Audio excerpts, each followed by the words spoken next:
계무 주제에 사돈 대접을 받으시려고요? 그 말이 떨어진 순간 식당 안이 조용해졌습니다. 저는 고개를 숙였어요.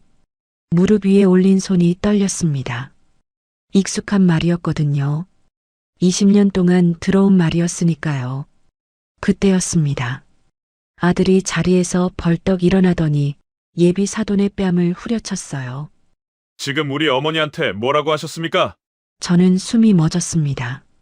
어머니라는 말을 그 아이 입에서 처음 들었거든요. 20년 만에요. 이 이야기는 20년 전으로 거슬러 올라갑니다. 이야기 시작 전 구독과 좋아요 부탁드려요. 어디에서 듣고 계신지 적어주시면 그쪽을 향해 복 받으시길 기도드리겠습니다. 37살이었어요. 저는 이혼한 지 5년째 혼자 식당에서 일하고 있었습니다. 아침에 눈 뜨면 식당, 밤에 눈 감으면 식당. 제 인생에 그것밖에 없었어요. 친구들은 하나둘 연락이 끊겼고 명절에 전화 오는 사람은 통신사뿐이었습니다. 이혼 사유요? 남편이 바람을 폈어요. 그것도 제 친구하고 법원에서 도장 찍던 날 전 남편이 그러더라고요. 미안하다, 순자야. 저는 아무 말도 못했어요.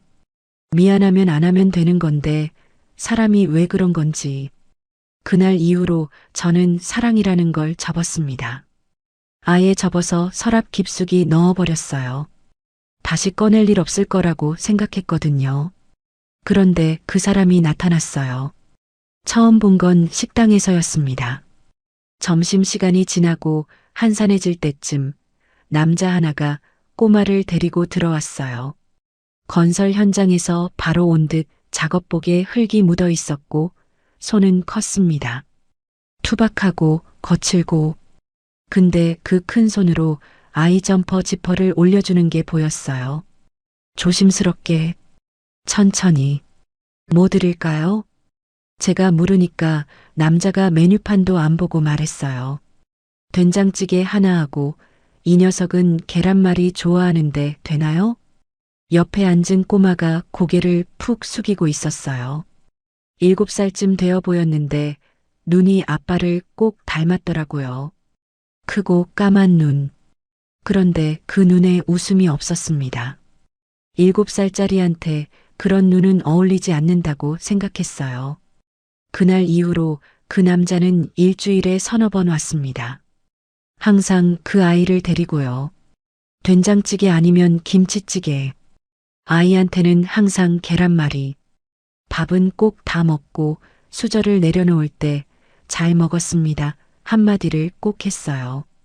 그게 이상하게 귀에 남았습니다. 식당에서 밥 먹고 잘 먹었습니다 하는 사람 생각보다 많지 않거든요. 이름이 정수라는 걸 안 건 한 달쯤 지나서였어요. 어느 날 비가 왔는데 그 사람이 아이를 업고 들어왔습니다.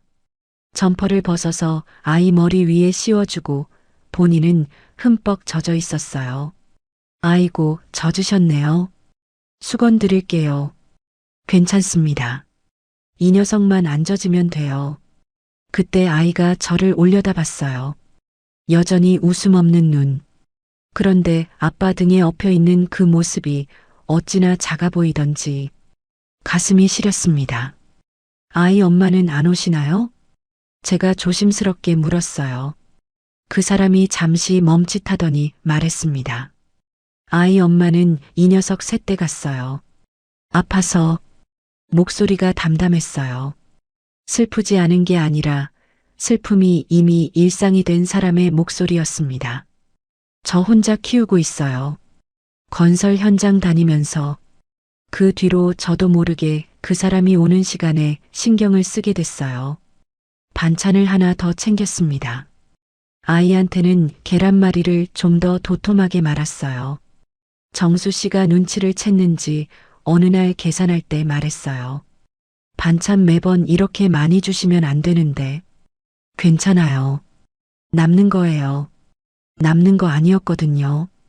일부러 더 만든 거였어요. 그런데 이상하게 들키고 싶지 않았습니다. 석 달쯤 지났을 때 정수 씨가 식당 문 닫을 시간에 혼자 왔어요. 아이 없이 손에 아무것도 안 들고 그냥 서 있었습니다. 한참을 저기 순자 씨 처음으로 제 이름을 불렀어요. 심장이 쿵 했습니다. 37년 살면서 누군가 제 이름을 부르는 게 이렇게 떨리는 건 처음이었어요. 저는 가진 것도 없고 잘난 것도 없는 사람입니다. 현장 나가서 먹고 사는 게 다예요. 아들 하나 딸린 호랍이고 고개를 숙이고 있었어요. 귀가 빨개져 있었습니다. 근데 우리 셋이 가족이 되면 안 되겠습니까? 내가 잘할게요. 프로포즈라고 하기엔 너무 서툴렀어요. 꽃도 없고 반지도 없고 그냥 작업복 입은 남자가 고개를 숙이고 서 있는 것뿐이었습니다. 근데 눈물이 나더라고요. 저를 필요로 하는 사람이 세상에 아직 있구나. 그게 너무 감사했어요. 네, 가족이 됩시다. 결혼식은 안 했어요. 구청에서 혼인신고만 하고 작은 식당에서 국수 한 그릇 먹은 게 전부였습니다. 그것만으로 충분했어요. 진짜로요. 문제는 그 다음이었습니다. 순자의 짐을 들고 정수 씨 집에 들어가던 날, 현관문을 열자마자 거실 소파에 앉아있던 민호가 저를 올려다봤어요. 7살, 까만 눈, 웃음 없는 눈. 정수 씨가 민호 앞에 쪼그려 앉으며 말했어요. 민호야, 아빠가 얘기했지? 오늘부터 이분이 우리 집에서 같이 살 거야. 잘 지내자, 응? 민호가 저를 봤습니다. 위에서 아래까지 훑었어요. 7살짜리가 사람을 그렇게 차갑게 볼 수 있다는 걸 그때 알았습니다. 아줌마는 엄마 아니야. 심장이 철렁 내려앉았어요. 준비는 했었거든요. 한 번에 받아들여지지 않을 거란 건 알고 있었어요. 그래도 막상 듣는 건 다른 문제였습니다. 밥만 해주면 돼. 엄마는 아니니까. 정수 씨가 민호야. 하고 목소리를 높였어요. 저는 정수 씨 팔을 잡았습니다. 괜찮아요. 당연한 거예요. 웃었어요. 애써 웃었습니다. 그날 밤 정수 씨가 잠든 뒤에 부엌에 혼자 앉아 있었어요. 민호 방에서 새어나오는 숨소리가 들렸습니다. 잠꼬대를 했어요. 엄마. 3살의 엄마를 잃은 아이. 7살이 되도록 잠꼬대에서 엄마를 부르는 아이. 그 소리를 들으니까 밉지가 않았어요. 원망도 없었습니다. 이 아이한테 저는 남이에요. 맞아요. 피 한 방울 안 섞인 남이에요. 그래도 밥은 해줄 수 있잖아요. 저는 그날 밤 내일 아침 도시락을 싸기로 했습니다. 반찬 4가지, 밥은 꼭꼭 눌러 담고, 그리고 쪽지 1장, 작은 포스트잇에 이렇게 적었어요. 맛있게 먹어, 순자 아줌마. 냉장고에 붙여놓고 불을 껐습니다. 엄마는 못 되더라도 밥은 잘해주는 아줌마는 될 수 있으니까요. 그게 그때 제가 할 수 있는 전부였습니다. 결혼하고 3년이 지났어요. 행복했냐고요? 네, 행복했습니다. 대단한 행복은 아니었어요. 드라마에 나오는 것처럼 매일 꽃다발을 받거나 깜짝 여행을 가거나 하는 건 아니었거든요. 정수 씨의 행복은 그런 게 아니었어요. 새벽에 현장 나가기 전에 식탁 위에 우유 하나 올려놓고 가는 거. 제가 감기 걸리면 아무 말 없이 약국 봉투가 신발장 위에 올라와 있는 거. 주말에 민호 데리고 나가면서 순자 씨 쉬고 있어. 우리 아이스크림 먹고 올게 하는 거. 말이 많은 사람이 아니었어요. 그 사람은요. 대신 행동이 많았습니다. 그게 사랑인 줄 그때는 몰랐어요. 나중에야 알았습니다. 그런 게 사랑이었다는 걸. 민호는 여전히 저를 아줌마라고 불렀어요. 3년이 지났는데도요. 그래도 조금은 달라졌습니다. 처음엔 밥상에 앉지도 않았거든요. 자기 방에서 혼자 먹겠다고 버텼어요. 정수 씨가 혼내면 울면서 엄마 밥 먹을 거야. 아줌마 밥 안 먹어. 그러던 아이가 3년이 지나니까 식탁에 앉았습니다. 말은 안 했어요. 앉아서 밥 먹고 잘 먹었습니다. 한마디 하고 방에 들어가는 게 전부였어요. 그것도 아빠한테만 하는 인사였지 저한테 하는 건 아니었지만 그래도 저는 감사했어요. 같은 식탁에 앉아준다는 것만으로도요. 도시락은 매일 싸줬습니다. 반찬 4가지, 밥은 꼭꼭 눌러 담고 편지 한 줄. 민호가 그 편지를 읽는지 안 읽는지는 몰랐어요. 아마 안 읽었을 거예요. 그래도 매일 넣었습니다. 오늘도 맛있게 먹어 순자 아줌마. 하루도 빠짐없이. 그러면 됐어요. 저는 그것만으로 됐어요. 사고 소식은 목요일 오후에 왔습니다. 기억나요? 목요일이었어요. 식당에서 점심 정리를 하고 있었는데 전화가 울렸습니다. 모르는 번호였어요. 김정수 씨 보호자 되시나요? 심장이 멈췄습니다. 남편분이 현장에서 사고를 당하셨습니다. 지금 응급실로 이송 중입니다. 앞치마도 못 벗고 뛰었어요. 택시를 잡으려는데 손이 떨려서 손을 못 들겠더라고요. 어떻게 병원에 갔는지 기억이 안 나요. 정신을 차려보니 응급실 앞이었습니다. 건설 현장에서 철골이 무너졌대요. 정수 씨가 후배를 밀쳐내고 대신 깔렸다고. 그 사람은 마지막까지 그런 사람이었어요. 자기보다 남을 먼저 챙기는 사람. 중환자실 앞 복도에서 3일을 살았습니다. 민호는 학교 끝나면 병원으로 왔어요. 10살짜리가 혼자 버스를 타고 아무 말 없이 제 옆에 앉았습니다. 저를 쳐다보지도 않았어요. 그냥 아빠 면회 시간만 기다렸어요. 사흘째 되는 날 밤 의사가 저를 불렀습니다. 보호자분, 잠깐 오시겠습니까? 그 말투를 듣는 순간 알았어요. 다리에 힘이 풀렸습니다. 면회가 허락됐어요. 마지막 면회. 중환자실 침대 위에 정수 씨가 누워 있었습니다. 온몸에 관이 꽂혀 있었고 얼굴이 반쪽만 보였어요. 하얀 붕대 사이로 드러난 눈이 저를 찾았습니다. 순자야. 목소리가 모래알 같았어요. 거칠고 부서지는 소리. 저는 그 손을 잡았습니다.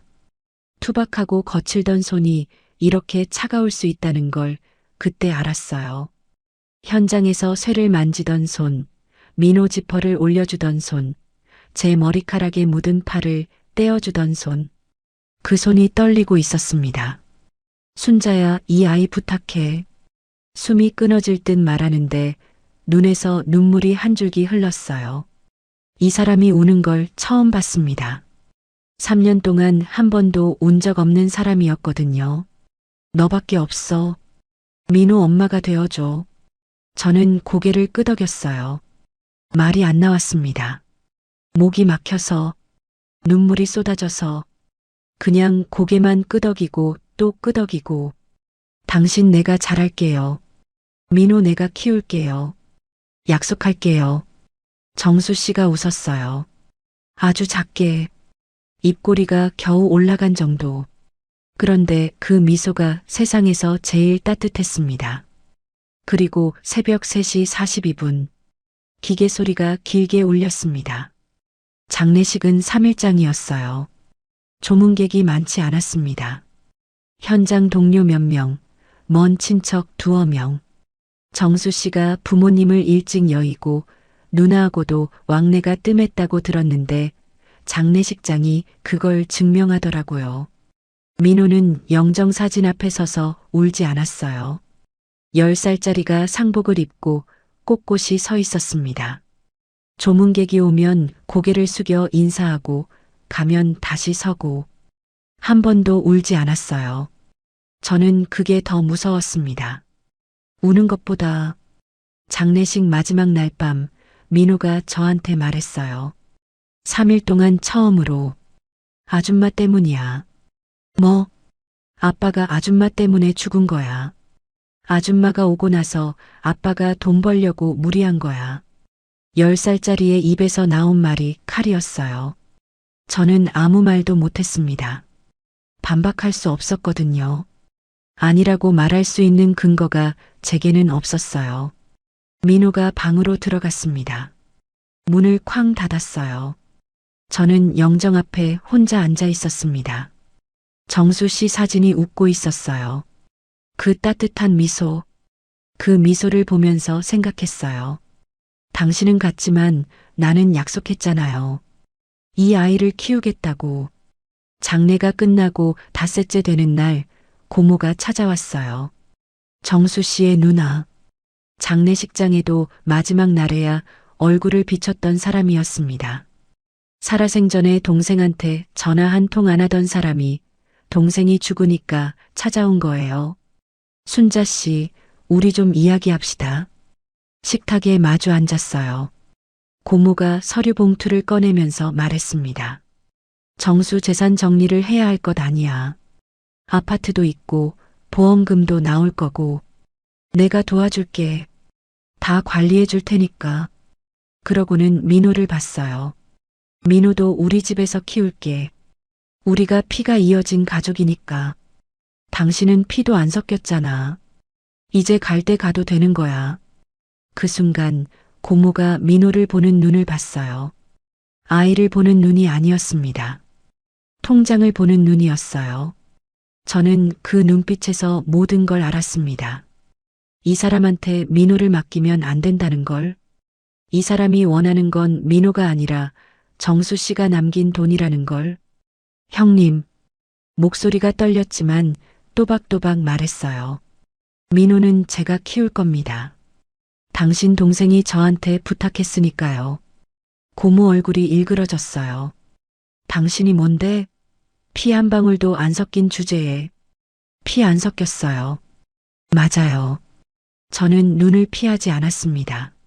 하지만 당신 동생이 마지막으로 제 손을 잡고 부탁한 사람은 접니다. 형님이 아니에요. 고모가 벌떡 일어났어요. 소리를 질렀습니다. 온갖 말을 다 했어요. 재산 노리고 왔다. 남의 아이 키우는 척하면서 돈 빼먹으려는 거 아니냐. 법대로 하겠다. 저는 들었습니다. 다 들었어요. 그리고 말했어요. 재산은 한 푼도 안 쓸 겁니다. 고모가 멈칫했어요. 이 돈은 당신 동생이 민호한테 남긴 거예요. 저한테 남긴 게 아니에요. 민호가 다 클 때까지, 결혼할 때까지 한 푼도 손대지 않고 모아둘 겁니다. 제가 벌어서 키울 거예요. 제 손으로. 고모가 코웃음을 쳤어요. 그게 말이 되냐? 돈 놔두고 설거지해서 애를 키운다고? 말이 안 되죠. 저도 알아요. 눈물이 한 줄기 흘렀지만 닦지 않았습니다. 그래도 약속했으니까요. 당신 동생한테. 고모는 그 뒤로 한 번도 찾아오지 않았어요. 법적으로 제가 정수 씨의 배우자였으니까 재산 문제는 복잡하지 않았습니다. 아파트를 처분하고 보험금을 받고 전부 합쳐서 통장 하나에 넣었어요. 2억 1천만 원. 통장을 받아든 날 손이 떨렸습니다. 이렇게 많은 돈을 손에 쥐어본 적이 없었거든요. 하지만 그 돈을 넣은 서랍을 닫을 때는 떨리지 않았어요. 이건 제 돈이 아니니까요. 이 아이 아버지가 이 아이한테 남긴 돈이니까요. 그날 밤 작은 월세방으로 이사했어요. 짐이 별로 없었습니다. 제 짐은 보따리 하나, 민호 짐은 가방 2개. 그게 전부였어요. 민호가 텅 빈 방을 둘러봤어요. 아까까지 살던 아파트와는 비교할 수도 없는 좁은 방이었습니다. 여기서 살아? 응. 여기서 살 거야. 민호가 저를 봤어요. 뭐라고 하려다 입을 다물었습니다. 그리고 가방을 끌고 작은 방으로 들어갔어요. 저는 부엌 서랍을 열었습니다. 통장을 넣었어요. 그리고 서랍을 닫으면서 속으로 말했어요. 당신 들어요? 이 돈은 한 푼도 안 쓸게요. 민호 결혼할 때 줄게요. 그때까지 제가 벌어서 키울게요. 약속할게요. 서랍이 닫혔습니다. 그리고 그 서랍은 20년 동안 다시 열리지 않았어요. 새벽 4시. 알람이 울리면 눈을 뜨는 게 아니라 몸을 일으키는 거였어요. 눈은 안 떠져요. 그냥 팔에 힘을 주고 상체를 일으키고 발을 바닥에 내리는 거예요. 그게 하루의 시작이었습니다. 불을 켜면 안 돼요. 민호가 깨니까. 어둠 속에서 옷을 입었어요. 손에 익어서 더듬지 않아도 됐습니다. 양말 신고, 바지 입고, 겉옷 걸치고, 그리고 민호 방문을 살짝 열어요. 이불이 내려와 있으면 여며졌어요. 겨울에는 이불을 한 겹 더 덮어줬습니다. 민호가 뒤척이면 숨을 멈추고 기다렸어요. 다시 잠들면 그때 나왔습니다. 그리고 부엌으로 도시락부터 쌌어요. 전날 밤에 미리 만들어둔 반찬 4가지. 계란말이는 빠지지 않았습니다. 그 아이가 어릴 때부터 계란말이를 좋아했거든요. 정수 씨가 식당에서 항상 시켜주던 거. 그걸 기억하고 있었어요. 밥은 꼭꼭 눌러 담았습니다. 헐거우면 점심때 뚜껑 열었을 때 흘리니까요. 반찬 칸은 국물이 안 새게 랩으로 한 번 더 감쌌어요. 그리고 마지막에 쪽지 1장. 포스트잇에 1줄. 오늘도 맛있게 먹어 순자 아줌마. 날마다 같은 말은 아니었어요. 시험 기간에는 시험 잘 봐. 응원해. 비 오는 날에는 우산 챙겼지? 민호 생일에는 생일 축하해. 맛있는 거 먹자. 짧은 말이었어요. 1줄. 길어야 2줄. 민호가 이걸 읽는지는 몰랐어요. 아마 안 읽었겠죠. 쪽지를 치우고 밥만 먹었을 거예요. 그래도 매일 넣었습니다. 하루도 빠짐없이. 도시락 뚜껑을 닫고 식탁 위에 올려놓고 신발을 신었어요. 새벽 4시 반. 바깥은 까맸습니다. 식당까지 걸어서 20분. 버스비를 아끼려고 걸었어요. 한겨울에도 걸었습니다. 바람이 얼굴을 때려도 걸었어요. 두 손을 호주머니에 찔러 넣고 고개를 숙이고 발만 보면서 5시에 식당 문을 열었습니다. 주인 할머니보다 먼저 왔어요. 매일 그랬습니다. 설거지가 제 일이었어요. 전날 밤에 쌓아둔 그릇이 싱크대에 산처럼 쌓여 있었습니다. 냄비, 프라이팬, 국그릇, 밥공기, 수저, 기름기가 엉겨붙은 것들을 하나하나 닦았어요. 뜨거운 물에 손을 넣으면 괜찮았습니다. 문제는 세제예요. 세제를 매일 만지면 손이 갈라져요. 손등부터 시작해서 손가락 마디마디, 손톱 옆까지. 겨울이 되면 더 심했어요. 피가 났습니다. 밴드를 감아도 물에 들어가면 벗겨졌어요. 그러면 또 감고 또 벗겨지고.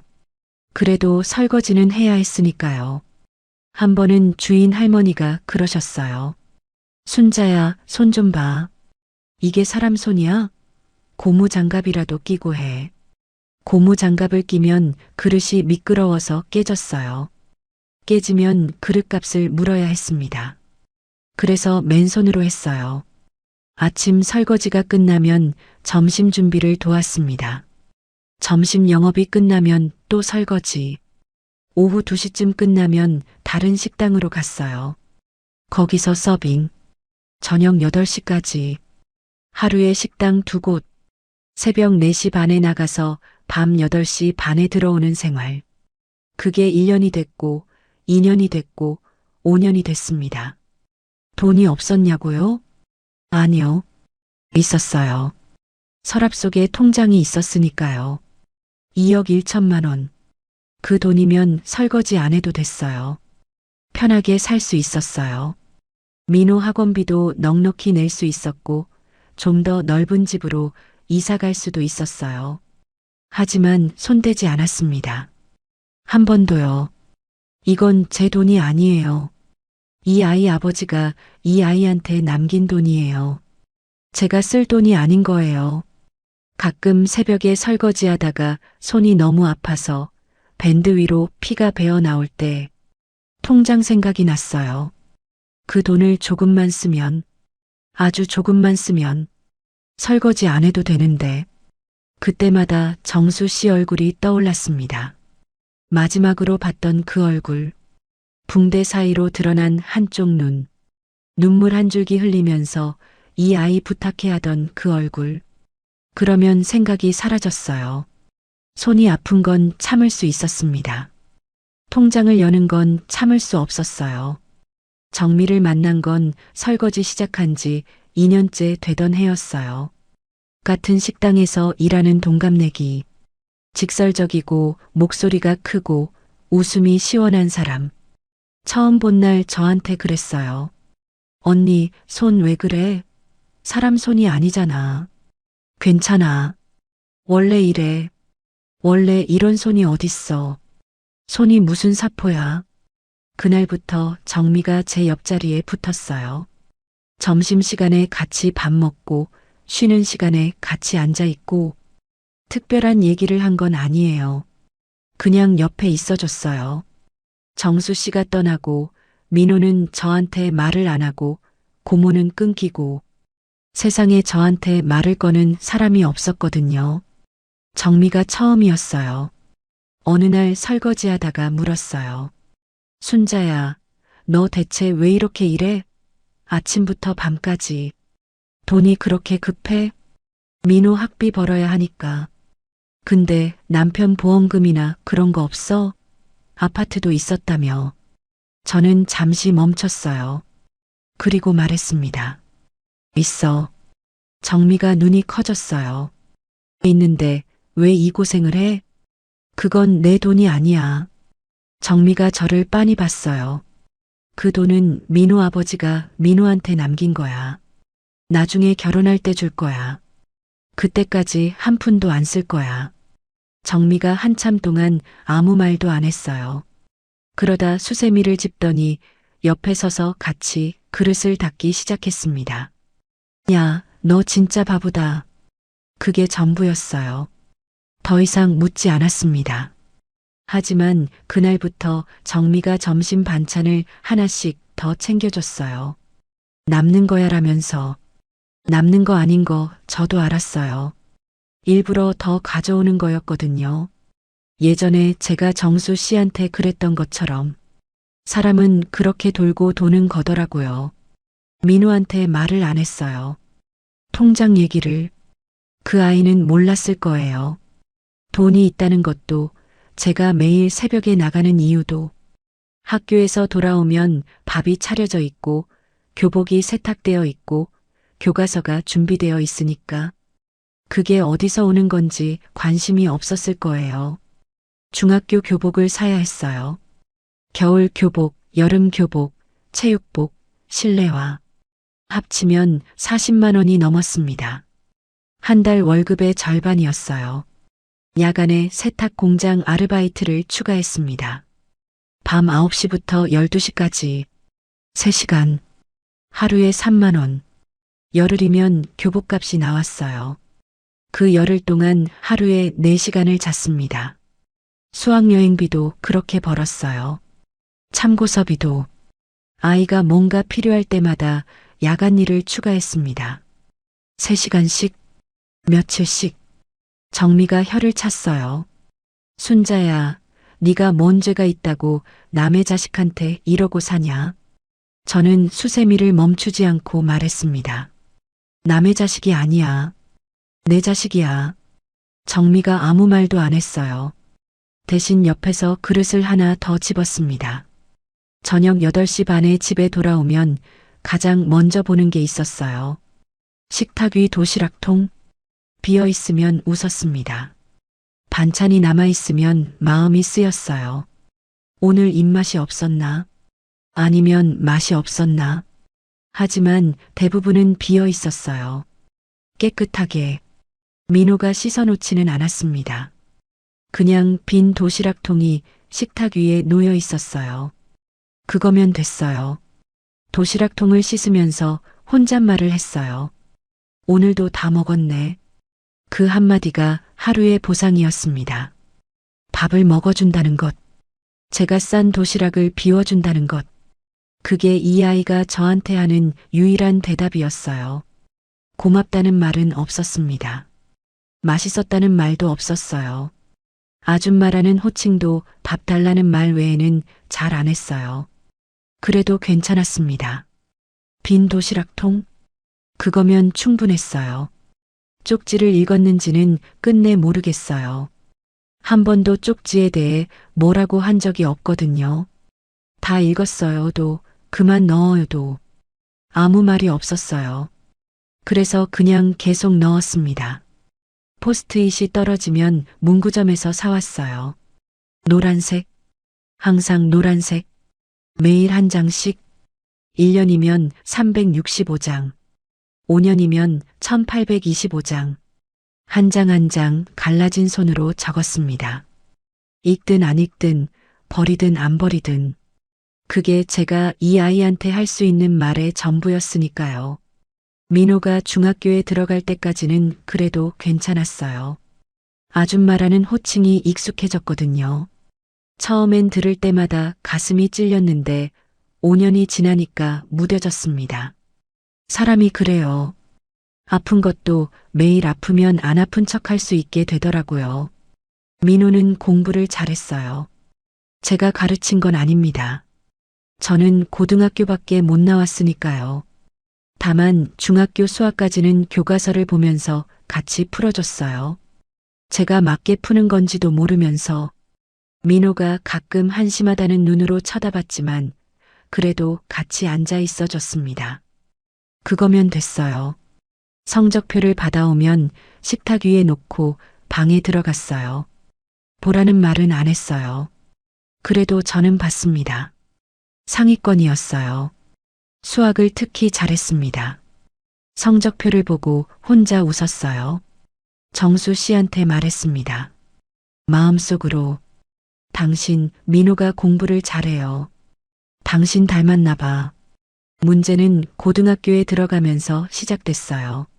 사춘기가 온 건지 아니면 원래 쌓여있던 게 터진 건지 민호가 변했습니다. 밥을 같이 먹지 않았어요. 학교에서 돌아오면 방문을 닫았습니다. 제가 밥 먹으라고 하면 됐어요 라는 한마디만 문 너머로 들렸어요. 도시락은 가져갔습니다. 그건 변하지 않았어요. 아침에 식탁 위에 올려놓으면 등교할 때 가방에 넣어가는 것까지는 같았습니다. 하지만 쪽지는 더 이상 도시락 안에 없었어요. 어느 날 민호 방을 청소하다가 쓰레기통에서 노란 포스트잇 뭉치를 발견했거든요. 구겨진 채로 오늘도 맛있게 먹어 순자 아줌마 시험 잘 봐. 응원해 순자 아줌마. 오늘 추운데 목도리 했지? 순자 아줌마. 다 버린 거였어요. 손이 멈췄습니다. 쓰레기통 앞에 한참을 앉아 있었어요. 주워서 펼쳐볼까 하다가 그만뒀습니다. 읽지도 않고 버린 건지, 읽고 나서 버린 건지, 그건 모르겠어요. 그날 밤에도 쪽지를 넣었습니다. 내일도 맛있게 먹어 순자 아줌마. 버려도 넣는 게 맞다고 생각했어요. 그게 제가 할 수 있는 전부였으니까요.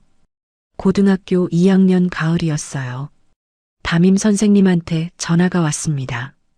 민호 어머님이시죠? 면담 한번 오실 수 있으세요? 네, 가겠습니다. 면담이라는 말에 가슴이 두근거렸어요.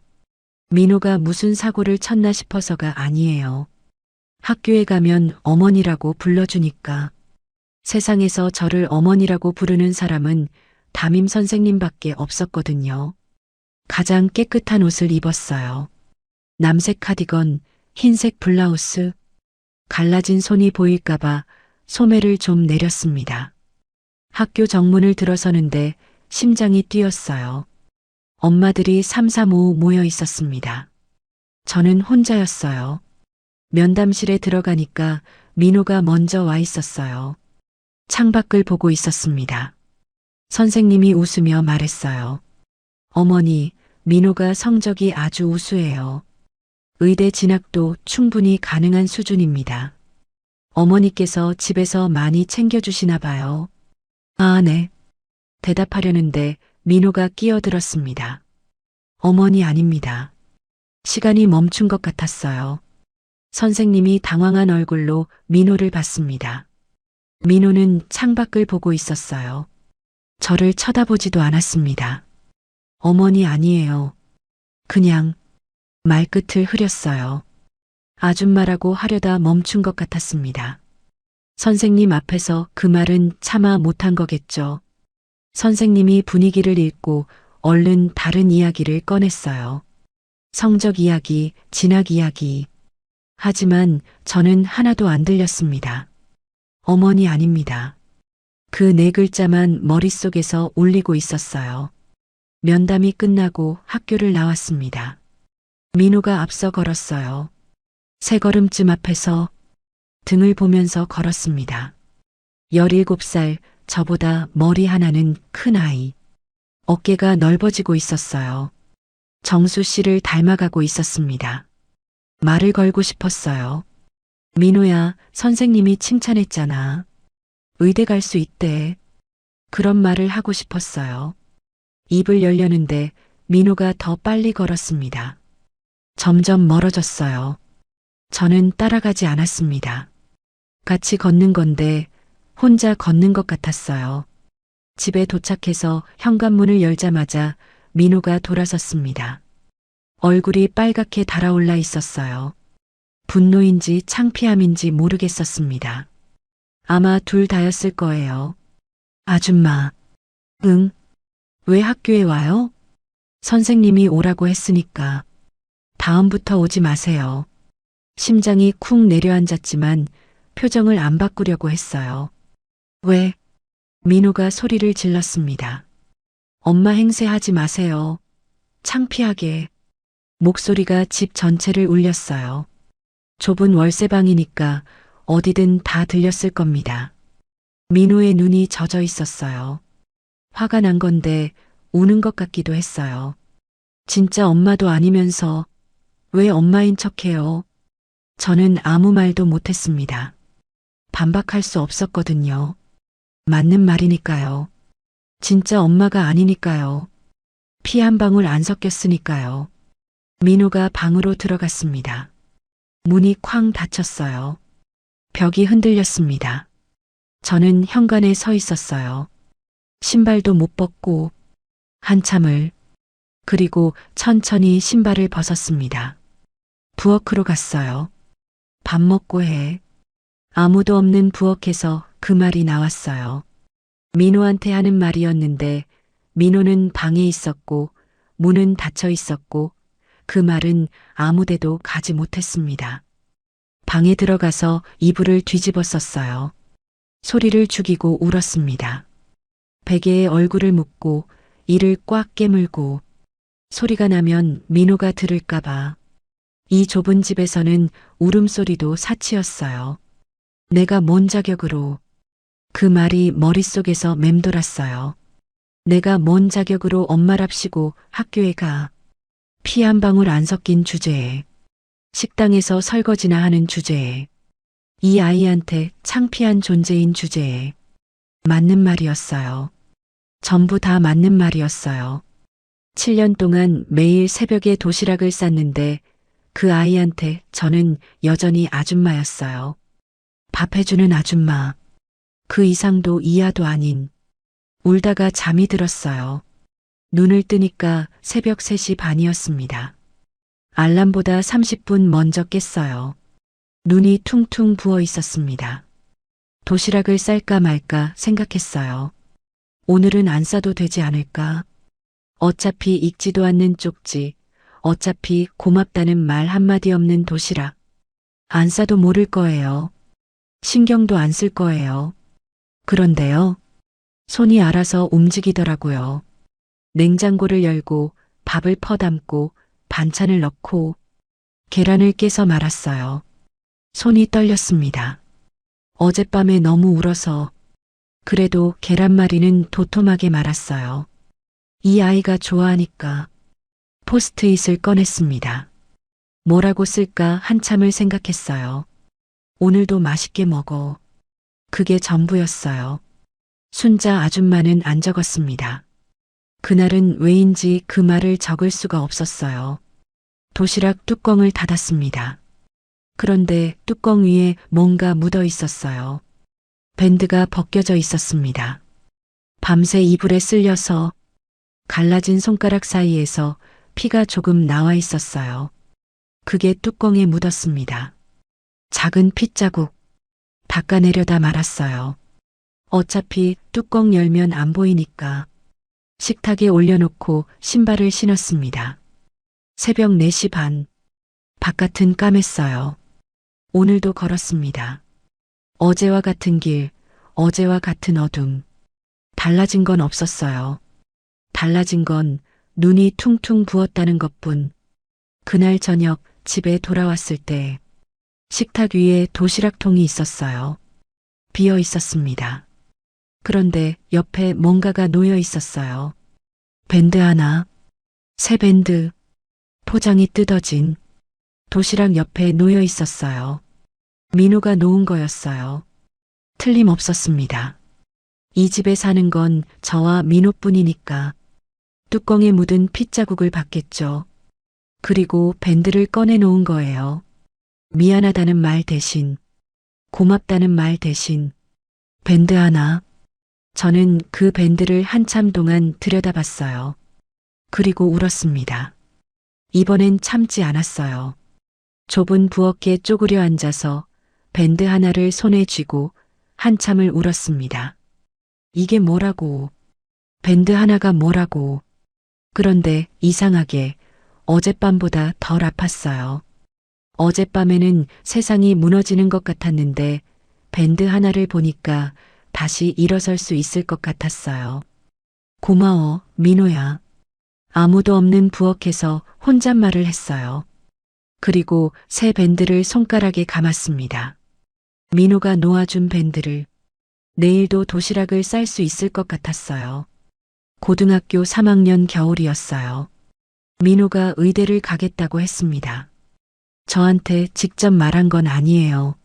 식탁 위에 입시 원서를 놓고 방에 들어갔어요. 저는 설거지를 하다가 그걸 봤습니다. 서울에 있는 대학교 의학과 빨간 펜으로 동그라미가 쳐져 있었어요. 손이 멈췄습니다. 의대요. 이 아이가 의사가 되겠다는 거예요. 가슴이 두근거렸어요. 기쁜 건지 무서운 건지 모르겠었습니다. 아마 둘 다였을 거예요.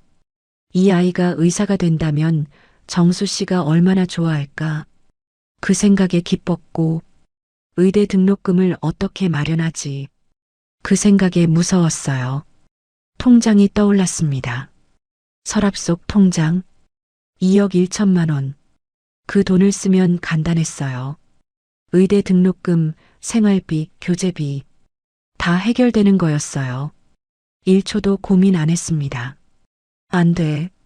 그건 이 아이 아버지가 남긴 돈이에요. 등록금으로 쓸 돈이 아니에요. 나중에 결혼할 때 이 아이한테 통째로 줄 거예요. 아버지가 너한테 남긴 거야. 그 말과 함께. 그러니까 등록금은 제가 벌어야 하는 거예요. 다음 날부터 야간 일을 다시 시작했어요. 새벽 4시 반 출근, 오후 2시까지 설거지. 오후 3시부터 8시까지 서빙. 밤 9시부터 12시까지 24시간 김밥집 야간 주방. 하루에 3군데. 수면 시간이 3시간 반으로 줄었습니다. 정미가 혀를 찼어요. 야, 너 죽으려고 작정했냐? 3군데가 말이 돼? 의대 등록금이 얼마인 줄 알아? 한 학기에 500만 원이 넘어. 그러니까 통장에서 쓰면 안 되냐고. 뭐가 아깝다고. 아깝다고 안 쓰는 게 아니야. 수세미를 멈추지 않고 말했어요. 약속이니까 안 쓰는 거야. 정미가 한숨을 쉬었습니다. 길고 깊은 한숨. 야, 순자야. 그 약속 지키다가 네가 먼저 죽으면 어쩔 건데. 저는 웃었어요. 죽기 전에 의사가운 입는 것만 보면 돼. 민호는 공부를 했어요. 미친 듯이. 새벽에 제가 나갈 때 민호 방에 불이 켜져 있었습니다. 밤 12시에 제가 돌아올 때도 불이 켜져 있었어요. 이 아이가 언제 자는지 모르겠었어요. 도시락은 2개를 쌌습니다. 점심 도시락하고 저녁 도시락. 반찬을 5가지로 늘렸어요.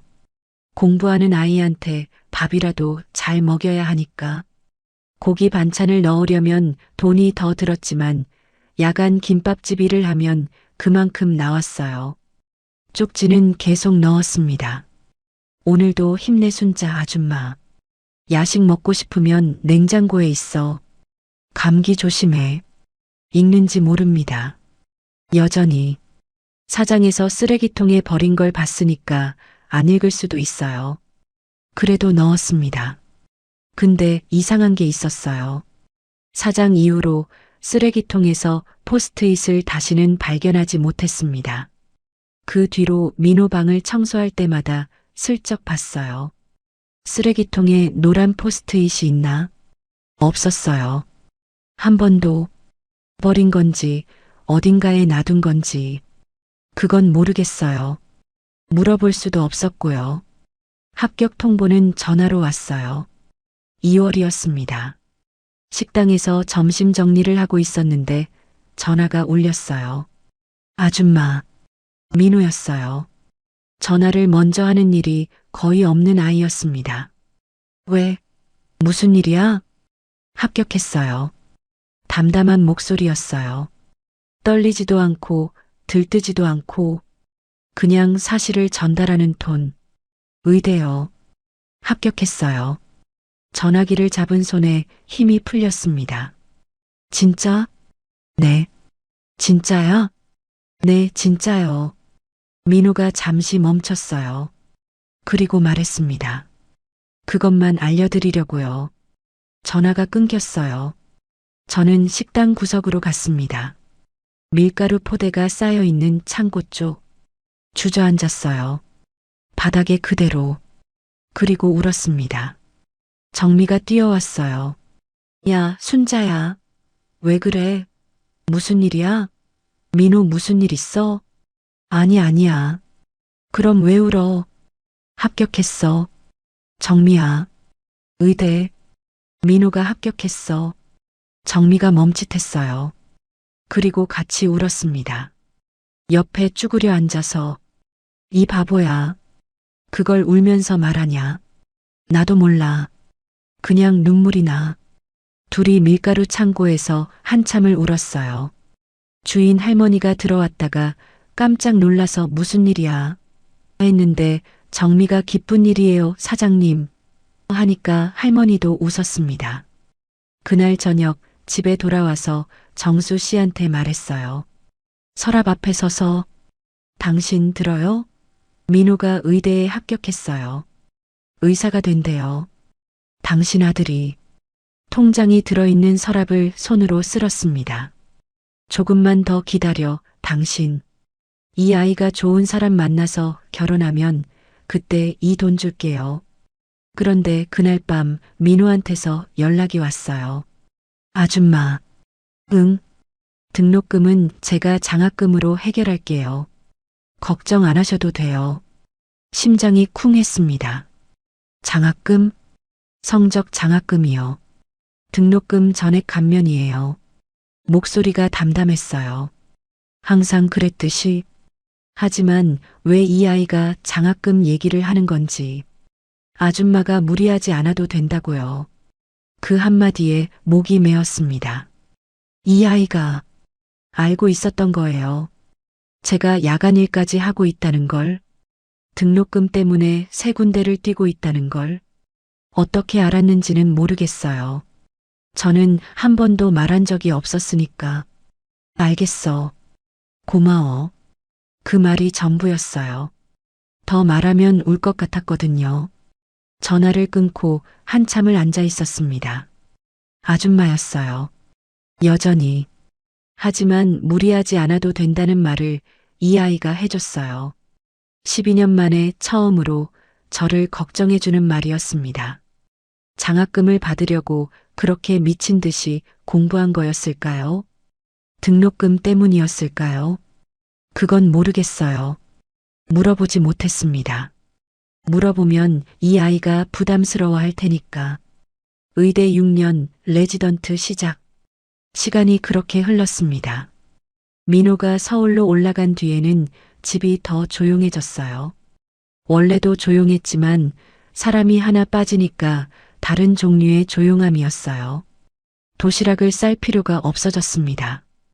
이게 제일 허전했어요. 새벽에 눈을 뜨면 습관처럼 부엌으로 갔어요. 냉장고를 열고 반찬을 꺼내려다 멈추고, 아, 민호가 없지. 도시락 안 싸도 되지. 그 순간이 매일 아침 찾아왔어요. 8년 동안 민호는 한 달에 한 번 전화를 했습니다. 아줌마, 잘 지내요? 응, 잘 지내. 식사 잘하세요. 응, 너도. 그게 전부. 1분도 안 되는 통화. 저는 여전히 식당에서 일했어요. 설거지와 서빙. 야간 일은 민호가 장학금을 받으면서 끊었지만 낮일 2개는 계속했습니다. 민호한테 돈을 보내야 했거든요. 생활비, 교재비, 장학금이 등록금은 해결해줬지만 나머지는 제가 보내야 했으니까. 민호가 돈 안 보내도 된다고 했어요. 병원에서 아르바이트 할 수 있다고. 저는 그냥 보냈습니다. 매달 쓸 때 써. 밥 잘 먹어. 그 한마디만 적어서 송금했어요. 민호가 레지던트를 시작한 해 전화가 왔어요. 아줌마. 응. 만날 사람이 있어요. 사람? 네. 아줌마한테 소개하고 싶은 사람이요. 심장이 두근거렸어요. 이 아이가 저한테 사람을 소개하겠다고. 27년 살면서 처음이었습니다. 그래. 언제? 이번 주말이요. 집 근처 카페에서. 전화를 끊고 거울을 봤어요. 57세의 얼굴이 비쳤습니다. 새치가 절반이 넘었고 눈가에 주름이 깊었고 피부가 거칠었어요. 손은 말할 것도 없었고 뭘 입지, 어떻게 하지, 무슨 말을 하지. 옷장을 열었는데 특별한 옷이 없었어요. 남색 카디건이 가장 나은 거였습니다. 그걸 꺼내서 다리미질했어요. 갈라진 손으로 다리미를 잡으니까 다리미질하면서 손이 보였습니다. 이 손을 보면 놀라겠지.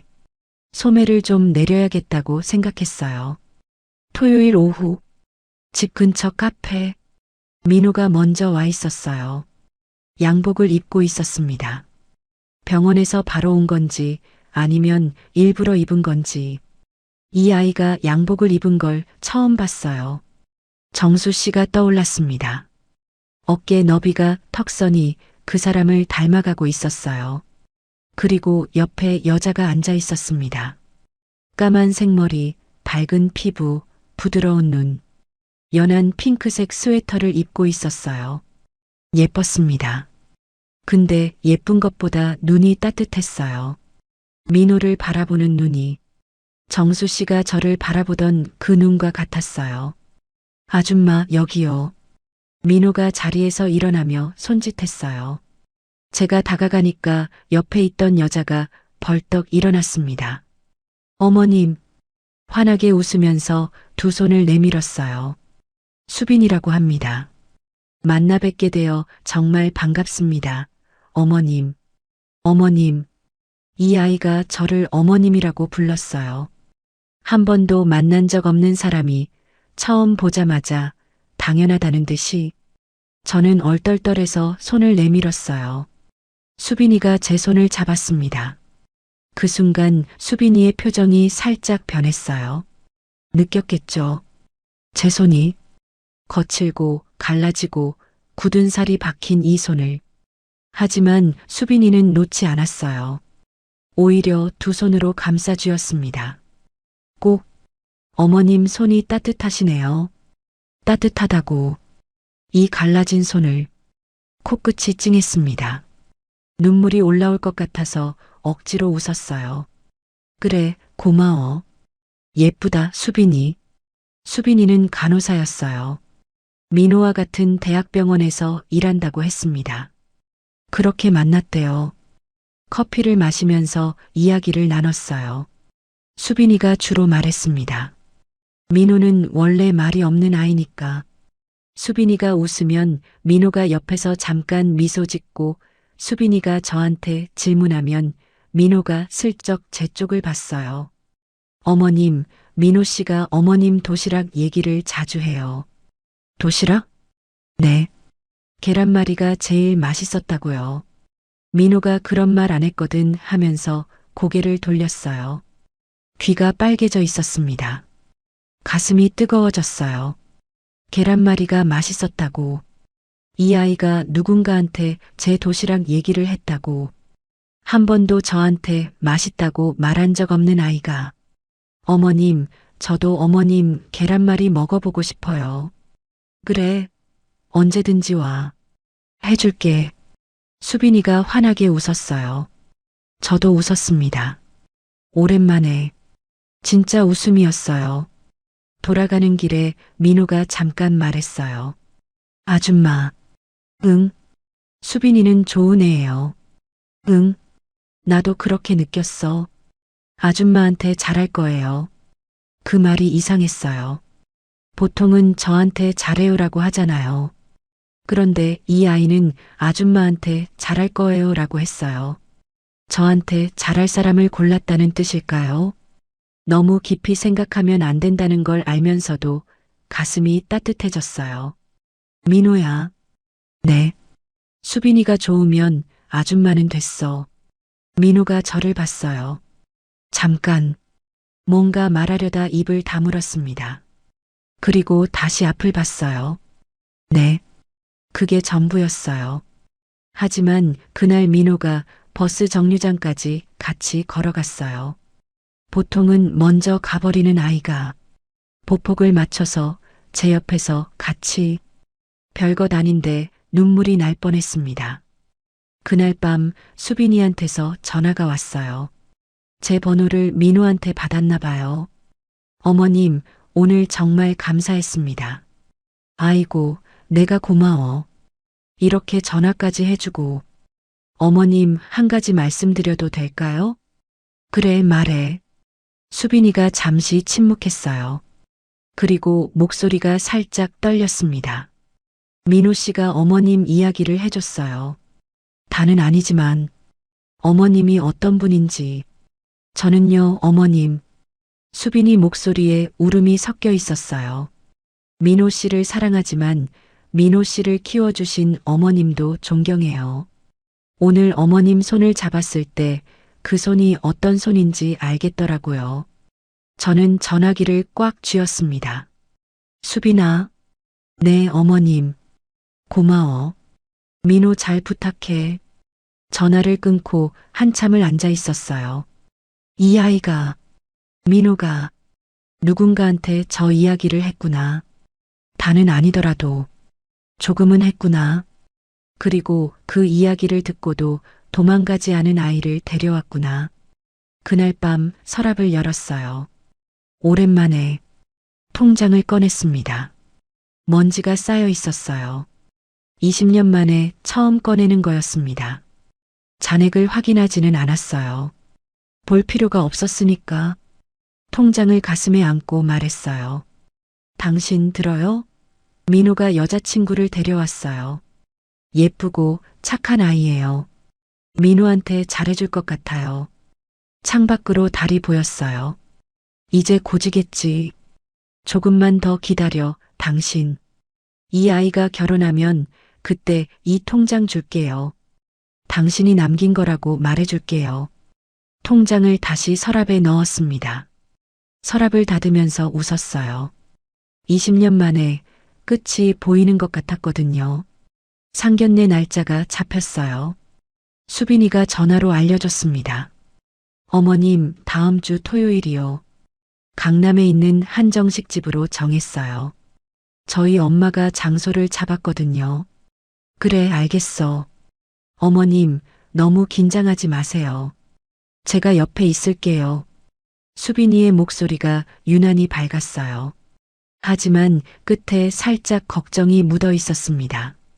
저는 느꼈어요. 이 아이가 뭔가를 걱정하고 있다는 걸. 수빈아. 네, 어머님. 엄마가 어떤 분이야? 수빈이가 잠시 멈췄어요. 1초, 2초. 좀 까다로우신 편이에요. 그 말투에서 다 알았습니다. 상견례 전날 밤 옷장을 열었어요. 특별한 옷이 없었습니다. 평생 식당에서 일했으니까요. 옷을 살 일이 없었어요. 가장 나은 건 남색 카디건이었습니다. 수빈이를 처음 만났을 때 입었던 그 카디건. 흰색 블라우스 위에 걸쳤어요. 거울 앞에 섰습니다. 57세의 얼굴이 비쳤어요. 새치가 절반이 넘은 머리, 눈가에 깊은 주름, 세제에 절어 거칠어진 손, 밴드 자국이 남은 손가락. 이 모습으로 가는 거예요. 화장을 할까 생각했어요. 하지만 화장품이 없었습니다. 한 번도 산 적이 없었거든요.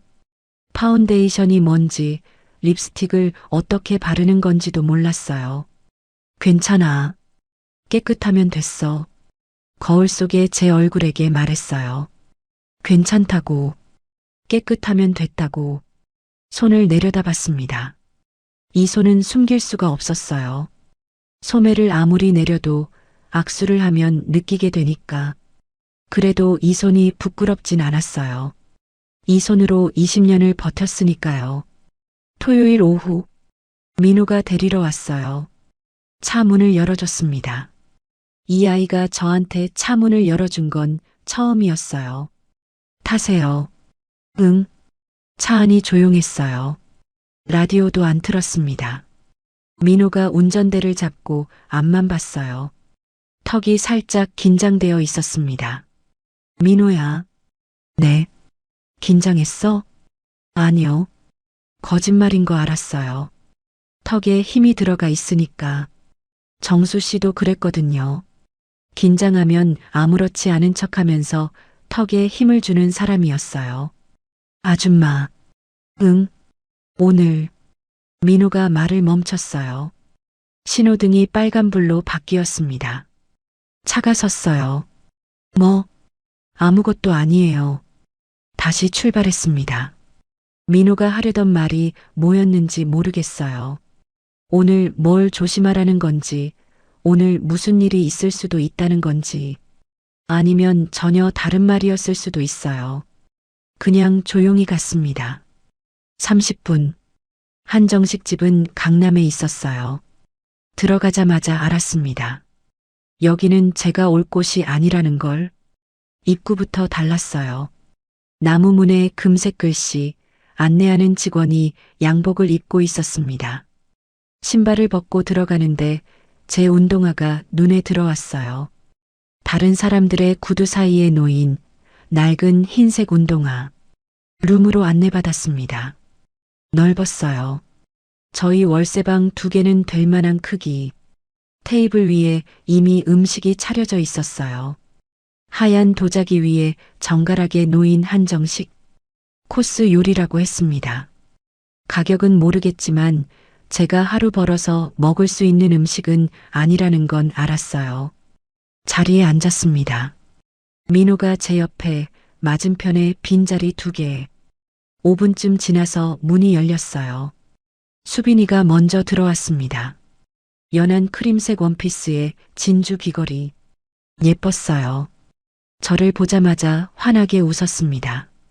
어머님 하고 반갑게. 그리고 수빈이 뒤에서 여자가 들어왔어요. 첫인상은 이랬습니다. 향수 냄새가 먼저 왔어요. 달콤하고 무거운 향. 짧은 파마 머리, 짙은 갈색으로 균일하게 염색한. 새치 하나 없는. 얼굴은 관리가 되어 있었어요. 피부가 팽팽하고 화장이 빈틈없었습니다. 짙은 버건디색 실크 블라우스, 깃에 큰 금브로치, 목에 진주 목걸이가 겹겹이 걸려 있었어요. 손가락마다 금반지, 매니큐어가 칠해진 손톱. 그 손을 보는 순간 제 손이 떠올랐어요. 밴드 자국이 남은 갈라진 제 손. 박 여사가 저를 봤습니다. 위에서 아래로. 천천히. 훑었어요. 남색 카디건, 흰 블라우스, 화장기 없는 얼굴, 새치 섞인 머리카락, 낡은 은색 결혼 반지. 그 눈빛을 저는 알고 있었어요. 20년 동안 봐왔거든요. 사람을 평가하는 눈, 값을 매기는 눈. 아이고, 어서 오세요. 입꼬리가 올라갔지만 눈은 웃지 않았어요. 민호 어머님이시구나. 반갑습니다. 저는 자리에서 일어나 허리를 숙였어요. 사돈어른 반갑습니다. 아이고, 앉으세요, 앉으세요. 박 여사가 맞은편에 앉았습니다. 수빈이가 엄마 옆에 앉았어요. 수빈이 얼굴이 살짝 긴장되어 있었습니다. 음식이 나왔어요. 전체, 한우구이, 전복죽, 갈비찜. 제가 평생 먹어본 적 없는 것들이었습니다. 젓가락을 집었는데 손이 떨렸어요. 이런 데서 밥을 먹어본 적이 없으니까. 박 여사가 말을 꺼냈어요. 자연스러운 척. 그런데 어머님은 뭘 하시는 분이세요? 왔구나. 그 질문이. 식당을 조금. 식당이요? 아, 식당을 운영하시는 거예요? 운영은 아니고 일을 하고 있어요. 아, 일을. 어떤 일이요? 주방 쪽이요. 주방 쪽. 설거지라고는 말 못했어요. 박 여사 입꼬리가 살짝 올라갔습니다. 코웃음이었어요. 아주 작은. 다른 사람은 못 봤을 거예요. 하지만 저는 봤습니다. 아, 그러시구나. 요리를 잘하시나 보네. 민호 씨가 건강한 게 다 어머님 덕분이네요. 칭찬 같지만 칭찬이 아니었어요. 톤이 달랐으니까. 학교는 어디 나오셨어요? 고등학교까지만. 아, 고등학교. 그때는 다 그랬, 뭐. 박 여사가 물잔을 들며 웃었어요. 여유롭게. 맞은편에서 수빈이가 얼굴이 빨개져 있었습니다. 입술을 깨물고 있었어요. 저는 괜찮았어요.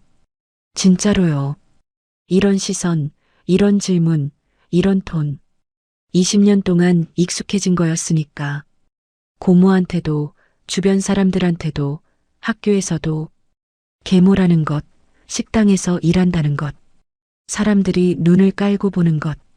익숙했어요. 그냥 넘어가면 되는 거예요. 항상 그래왔듯이. 그런데 넘어가지 않았습니다. 박 여사가 물었어요. 그런데 민호 씨 원래 어머님은 어떻게 되신 거예요? 심장이 쿵 했어요. 원래 어머님. 그 말이 가슴을 찔렀습니다. 돌아가셨습니다. 민호가 대신 대답했어요. 목소리가 낮고 단단했습니다. 아이고, 그러시구나. 일찍 돌아가셨나 봐요. 네. 그러면 지금 계신 분은? 박 여사가 저를 봤어요. 눈을 가늘게 뜨고. 재혼하신 어머니시라는 거죠? 재혼하신 어머니. 그렇게 부르면 다행이었을 거예요. 하지만 박 여사 입에서 나온 단어는 달랐습니다. 아, 그러니까 계모시라는 거네요. 계모. 그 단어가 식탁 위에 떨어졌어요. 무겁게. 수빈이가 끼어들었습니다. 엄마, 그런 식으로 말하지 마. 하지만 박 여사가 딸을 손으로 제지했어요. 아니, 사실 확인을 하는 건데 뭐가 어때서. 박 여사가 다시 저를 봤습니다. 이번에는 숨기지 않았어요. 실망, 경멸. 수빈아, 이런 중요한 얘기는 미리 해줬어야지. 엄마가 얘기하고 있잖아. 넌 가만히 있어. 수빈이 눈이 빨갛게 변했어요.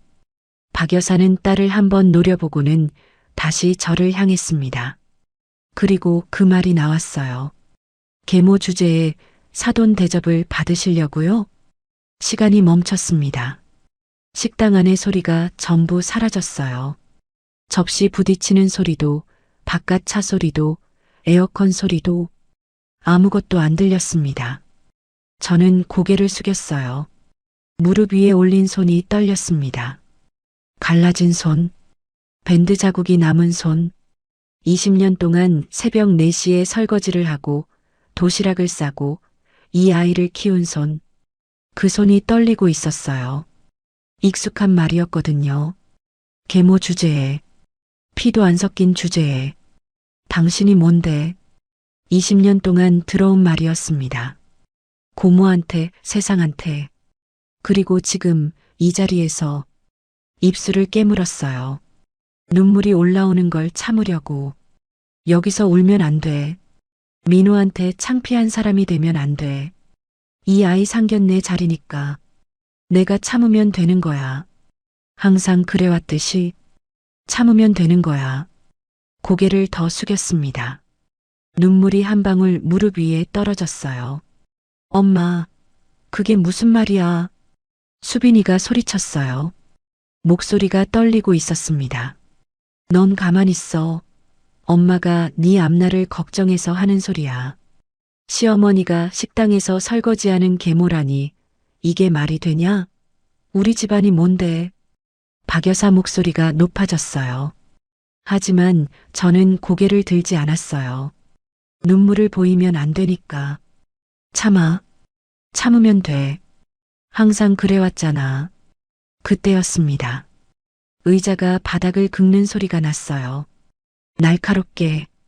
그리고 누군가 벌떡 일어서는 기척. 고개를 들었어요. 민호였습니다. 민호가 자리에서 일어나 있었어요. 얼굴이 하얗게 질려 있었습니다.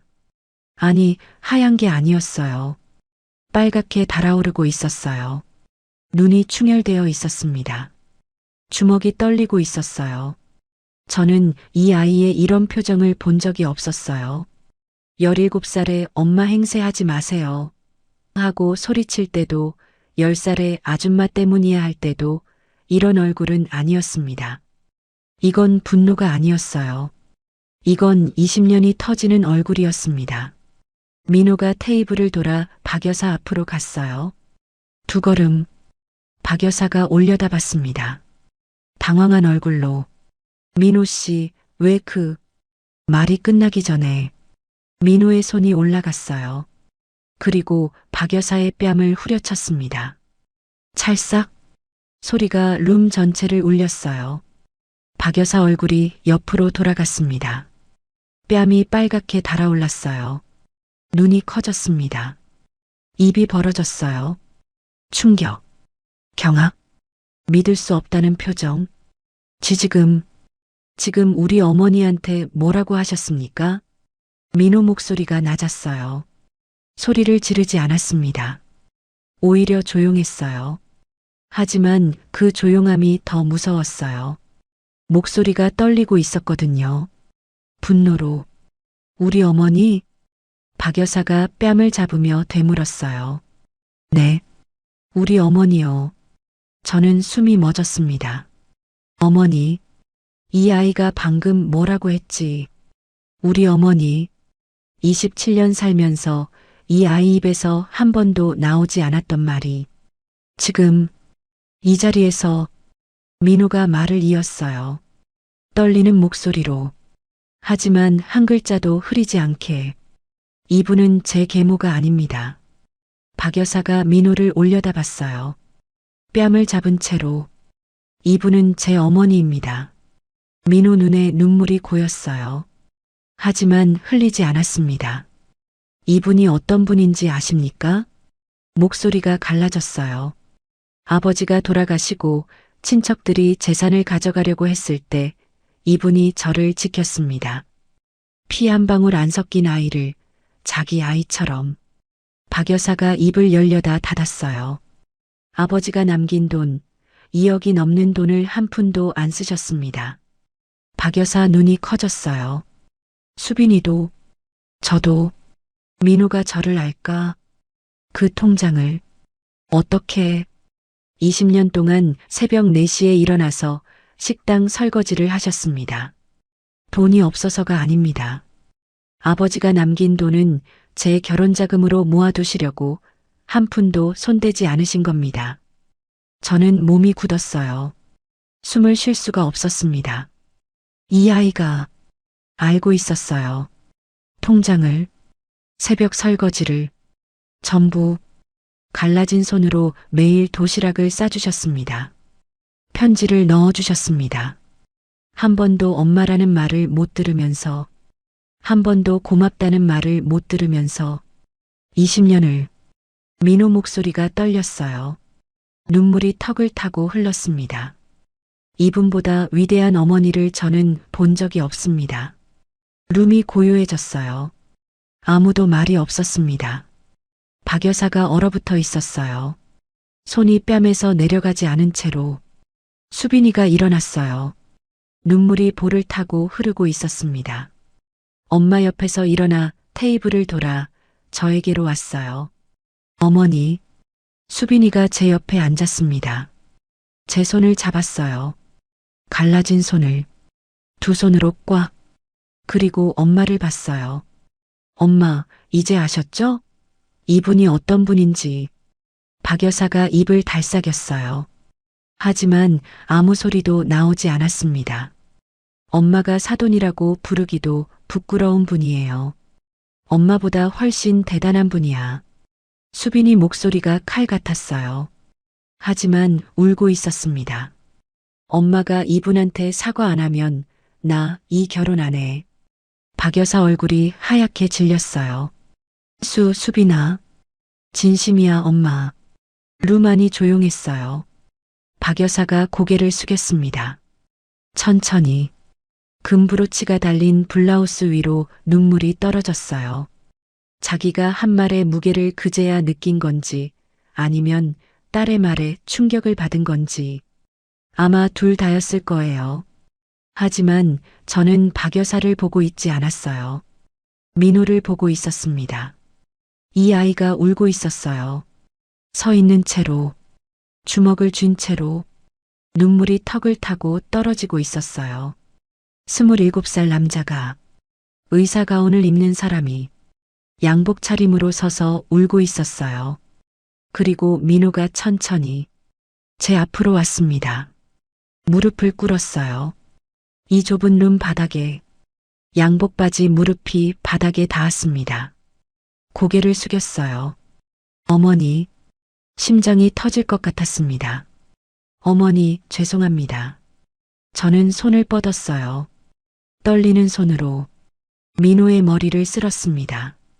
짧은 머리카락이 손끝에 닿았어요.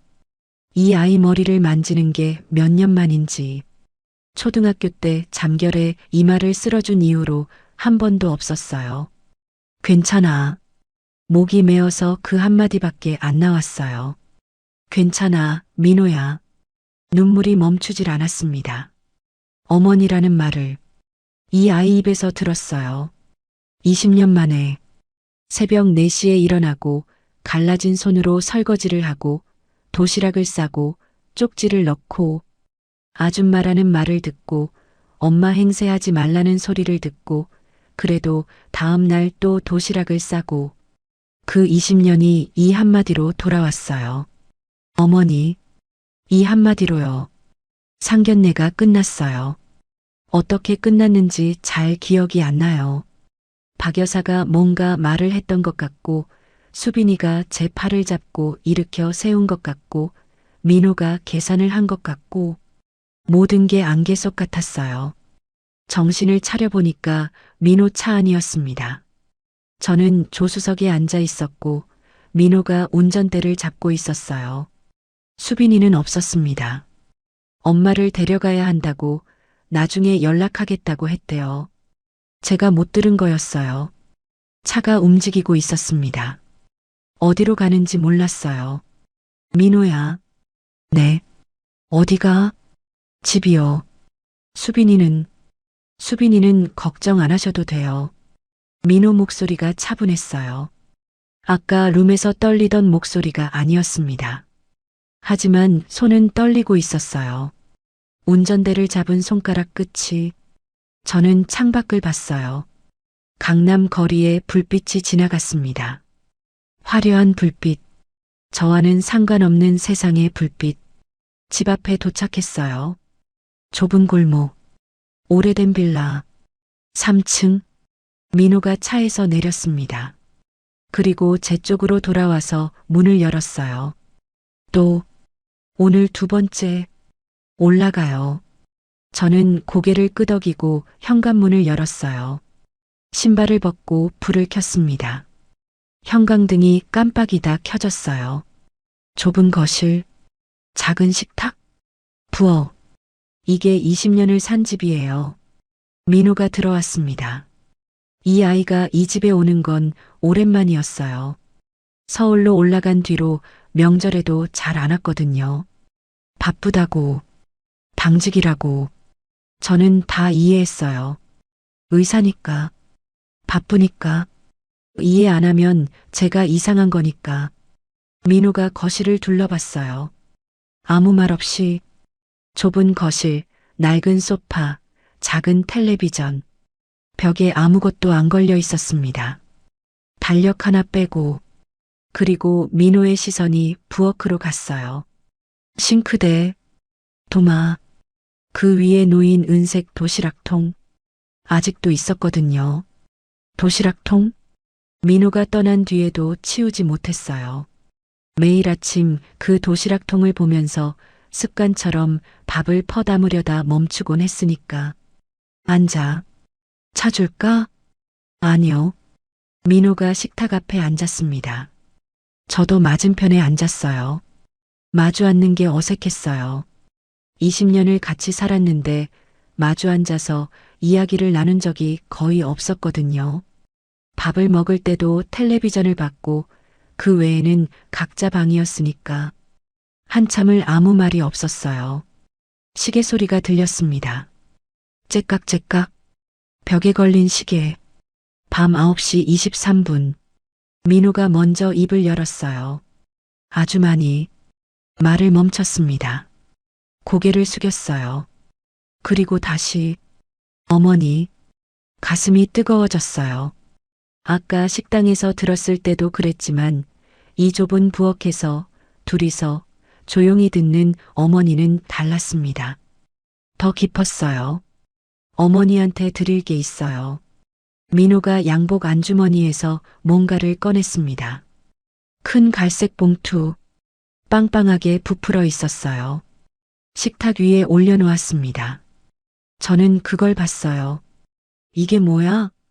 열어보세요. 봉투를 열었어요. 노란색이 쏟아졌습니다.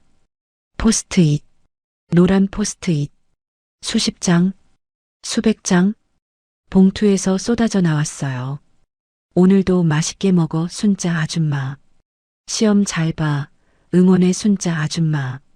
오늘 추운데 목도리 했지? 순자 아줌마. 비 온다.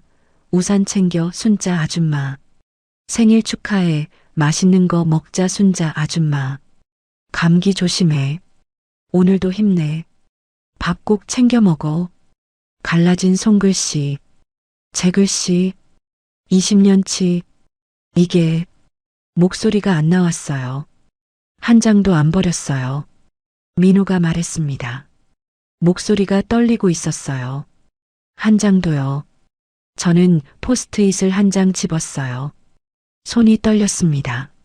맛있게 먹어 순자 아줌마. 날짜가 없었어요. 어느 날의 쪽지인지 알 수 없었습니다. 하지만 글씨가 흔들려 있었어요. 새벽에 졸린 눈으로 쓴 거겠죠. 버린 줄 알았어. 제가 말했어요. 목이 메어서 겨우. 쓰레기통에서 봤잖아. 구겨진 거. 민호가 고개를 숙였습니다. 그때는 버렸어요. 중학교 때까지는 진짜 버렸어요. 읽지도 않고 민호 손이 식탁 위에서 주먹을 쥐었어요. 근데 고등학교 때부터 못 버리겠더라고요. 목소리가 갈라졌습니다. 버리려고 쓰레기통에 넣었는데 자기 전에 다시 꺼냈어요. 저는 숨을 멈췄어요. 매일 그랬어요. 쓰레기통에 넣었다가 밤에 꺼내서 서랍에 넣고 그게 반복됐어요. 매일. 의대 가서도 가져갔어요. 편지 전부. 민호가 봉투를 내려다봤어요. 노란 포스트잇이 식탁 위에 흩어져 있었습니다. 이사할 때마다 제일 먼저 챙긴 게 이거였어요. 저는 울고 있었어요. 언제부터 울었는지 모르겠어요. 눈물이 볼을 타고 흘러서 턱에서 뚝뚝 떨어지고 있었습니다. 민호가 말을 이었어요. 어머니, 응, 저는 알고 있었어요. 뭘? 전부요. 민호가 저를 봤어요. 눈이 빨갛게 충혈되어 있었습니다. 새벽 4시에 나가시는 거 알고 있었어요. 심장이 쿵했어요.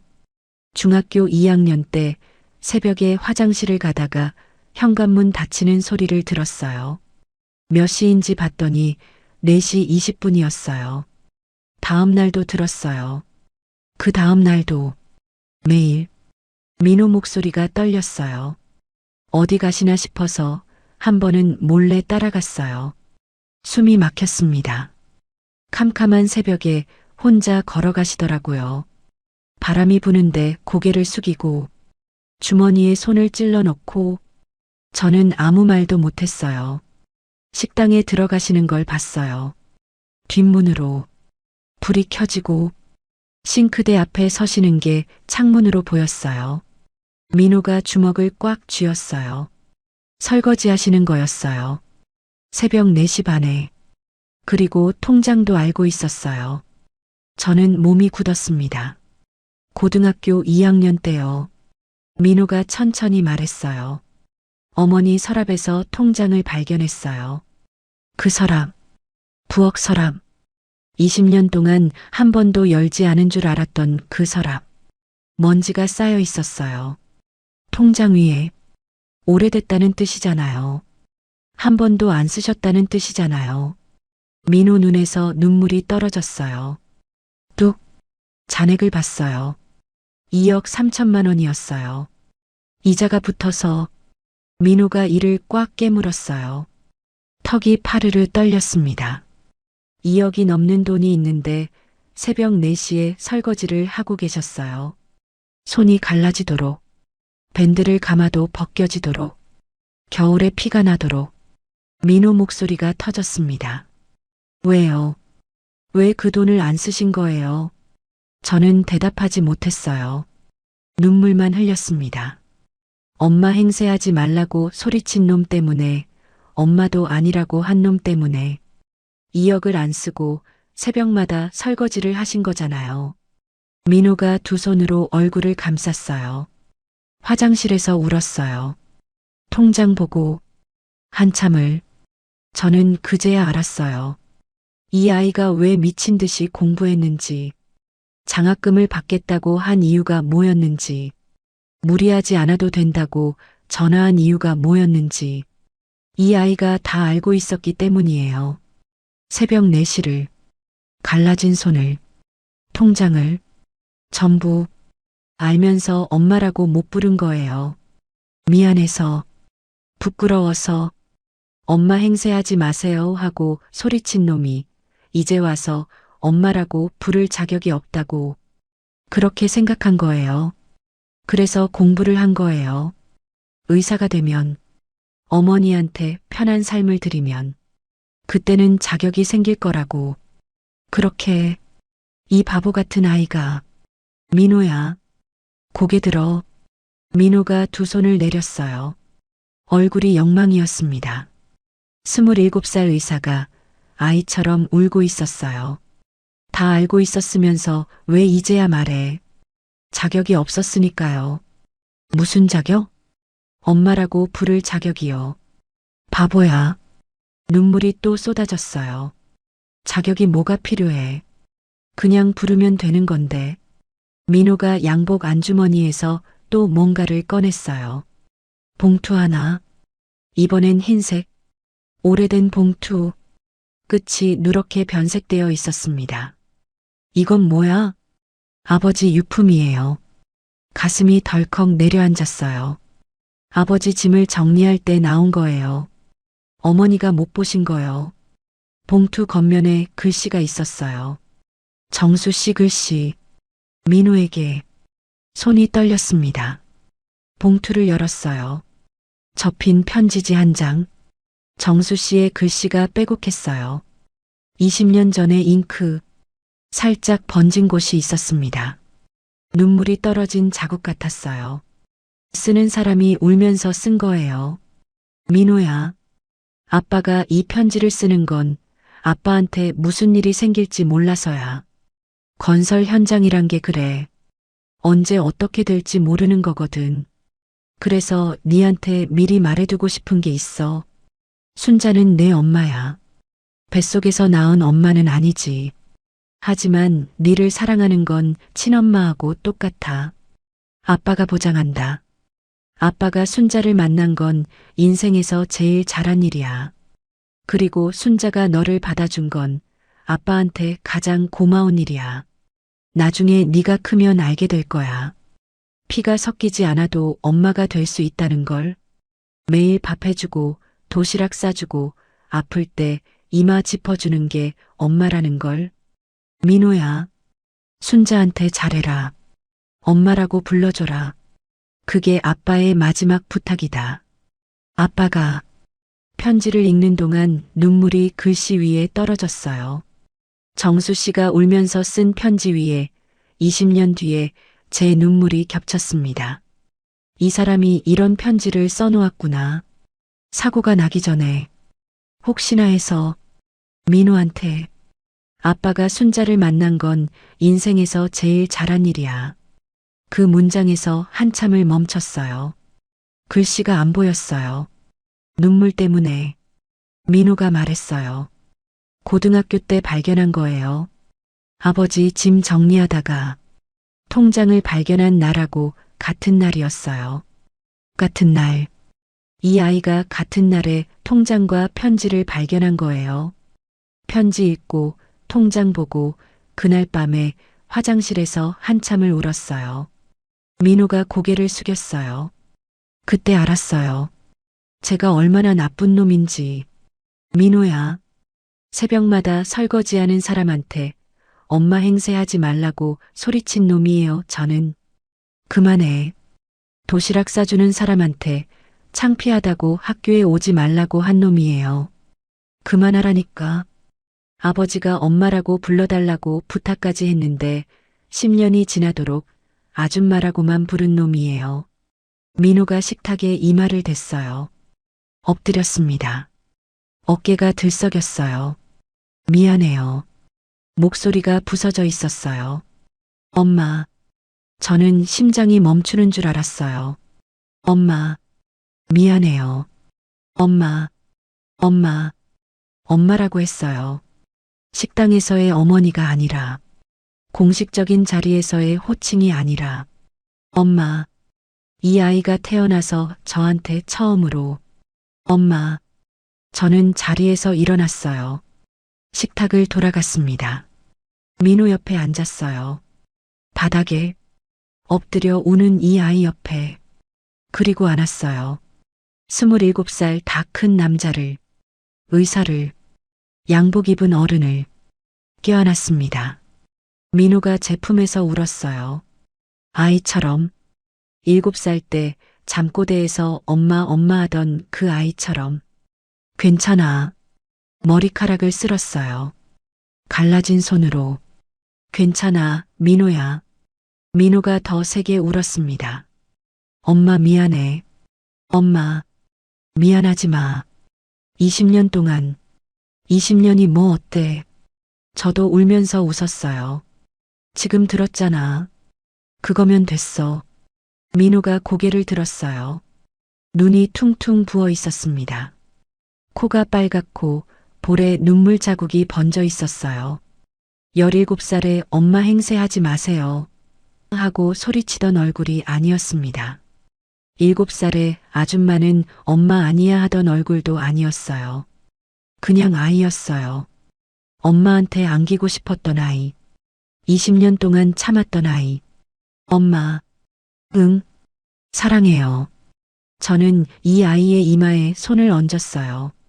10살 때 잠결에 이마를 쓸어준 이후로 17년 만에. 나도. 그게 전부였어요. 더 필요 없었습니다. 좁은 부엌 바닥에 노란 포스트잇이 흩어진 식탁 밑에서 오래된 편지를 사이에 두고 20년 만에 엄마와 아들이 되었습니다. 결혼식은 봄이었어요. 4월.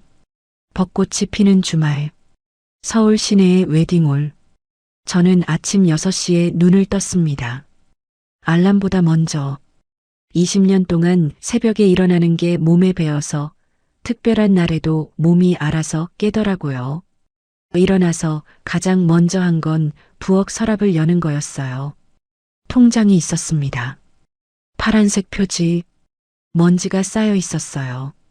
20년치 먼지. 꺼냈습니다. 손으로 먼지를 닦았어요. 갈라진 손으로. 오늘이에요, 당신.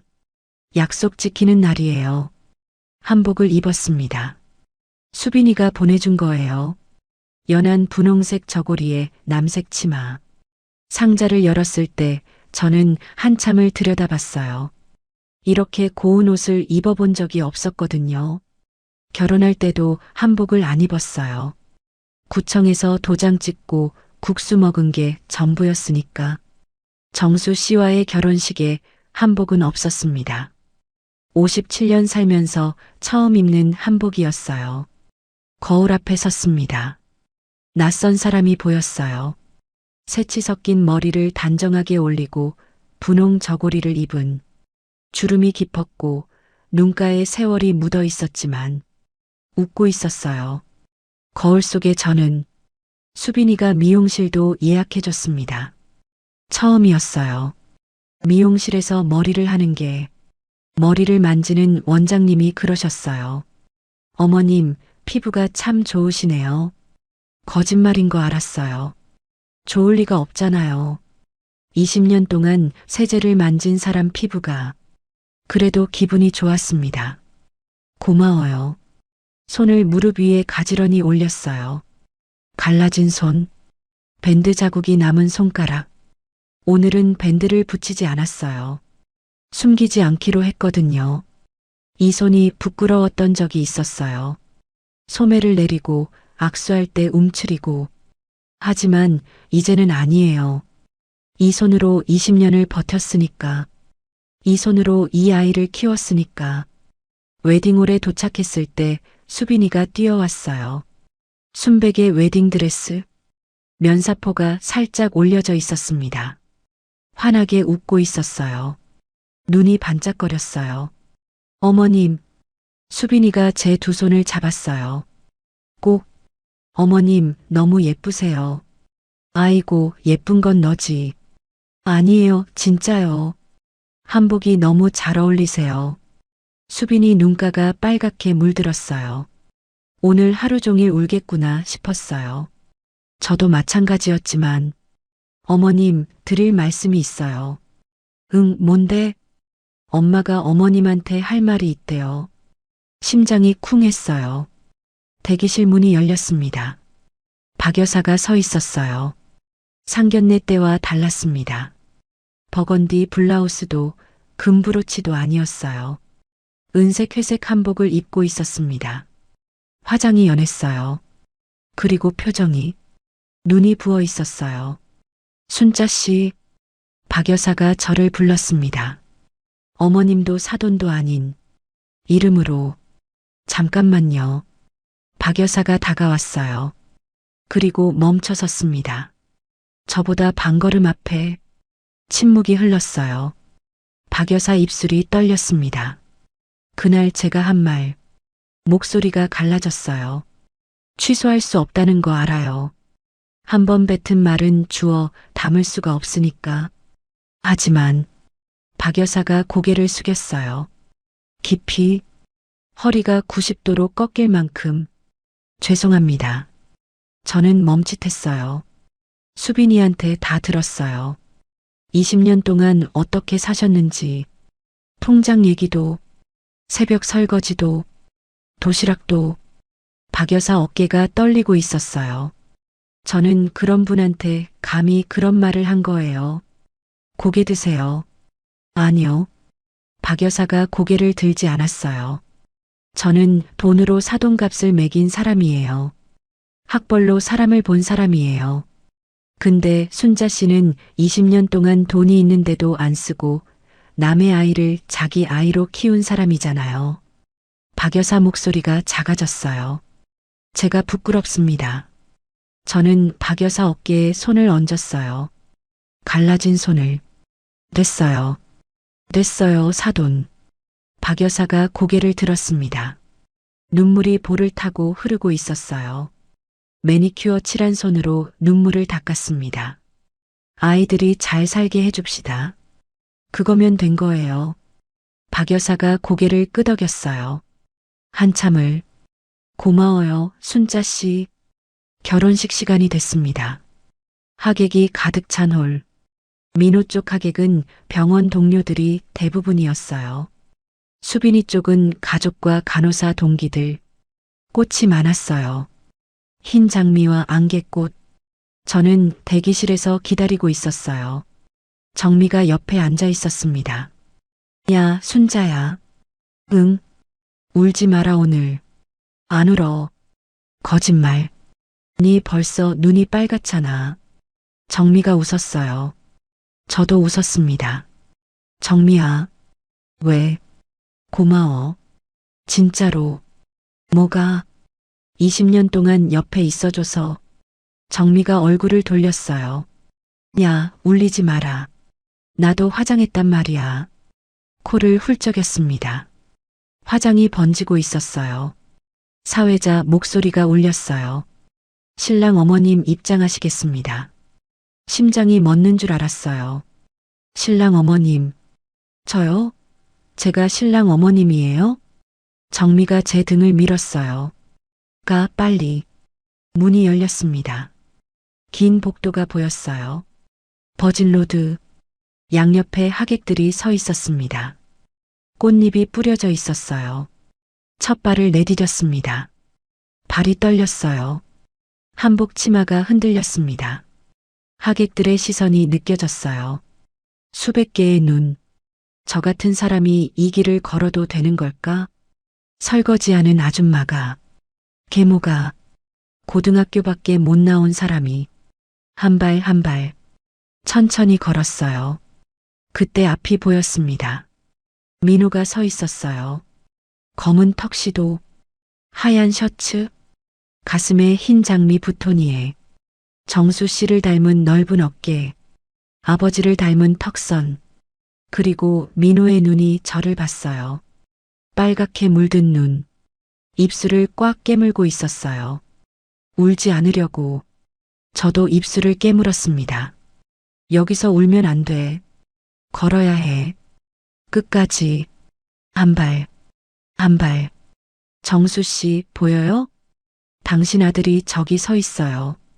턱시도를 입고 의사가 되어서 결혼식을 해요. 당신이 현장에서 쇠를 만지던 손으로 지퍼를 올려주던 그 아이가 이렇게 멋진 어른이 됐어요. 한 발, 한 발. 복도가 끝났습니다. 민호 앞에 섰어요. 민호가 저를 봤어요. 턱이 떨리고 있었습니다. 입술을 깨물고 있었지만 소용없었어요. 눈에서 눈물이 한 줄기 흘렀습니다. 그리고 민호가 몸을 낮췄어요. 무릎을 꿇었습니다. 턱시도를 입은 채로 하객들 앞에서 수백 명이 보는 앞에서 바닥에 두 손을 짚었습니다. 큰 절이었어요. 이마가 바닥에 닿았습니다. 홀이 조용해졌어요. 숨소리도 안 들렸습니다. 어머니, 바닥에 엎드린 채 말했어요. 목소리가 떨리고 있었습니다. 키워주셔서 감사합니다. 눈물이 쏟아졌어요. 참을 수가 없었습니다. 참으려고도 안 했어요. 20년 동안 새벽마다 일어나 주셔서 도시락 싸주셔서 편지 써주셔서 민호 어깨가 들썩였어요. 엄마 소리 한 번 못 들으면서도 떠나지 않아 주셔서 하객석에서 훌쩍이는 소리가 들렸어요. 하나, 둘. 점점 많아졌습니다. 사랑합니다. 어머니. 저는 몸을 낮췄어요. 민호 앞에 쪼그려 앉았습니다. 한복 치마가 바닥에 퍼졌어요. 민호의 어깨를 잡았습니다. 일으켰어요. 아이의 얼굴이 영망이었어요. 코가 빨갛고 눈이 부어 있고 볼에 눈물이 줄줄 흘러내리고 있었습니다. 턱시도 깃에 눈물 자국이 번져 있었어요. 27살 의사가 아이처럼 울고 있었어요. 제가 이 아이 눈물을 닦아줬습니다. 갈라진 손으로, 밴드 자국이 남은 손가락으로 20년 동안 설거지를 하고 도시락을 싸고 쪽지를 쓴 이 손으로. 울지 마. 신부가 기다리잖아. 민호가 울다가 웃었어요. 눈물 사이로. 저도 웃었습니다. 눈물 사이로. 식이 끝나고 패백실에서 수빈이와 민호가 나란히 앉아 있었어요. 한복을 갈아입은 수빈이가 환하게 웃고 있었습니다. 저는 품에서 통장을 꺼냈어요. 파란색 표지, 20년 동안 먼지가 쌓여 있던 통장. 수빈이 앞에 놓았습니다. 이게 뭐예요, 어머님? 민호 아버지가 남긴 거야. 민호가 멈칫했어요. 눈이 커졌습니다. 아버지가 민호한테 남긴 돈이야. 결혼할 때 주려고 20년 동안 한 푼도 안 쓰고 모아뒀어. 수빈이가 통장을 열었어요. 잔액을 보고 숨을 멈췄습니다. 어머님, 이거 이자가 붙어서 좀 늘었을 거야. 3억이 넘어 있었어요. 20년 동안의 이자가 쌓여서 한 푼도 안 쓴 통장이니까. 수빈이 눈에서 눈물이 떨어졌어요. 통장 위에 이 돈이 있는데 20년 동안 새벽 설거지를. 그건 내 사정이고. 저는 웃었어요. 이건 니네 거야. 아버지가 남긴 거니까.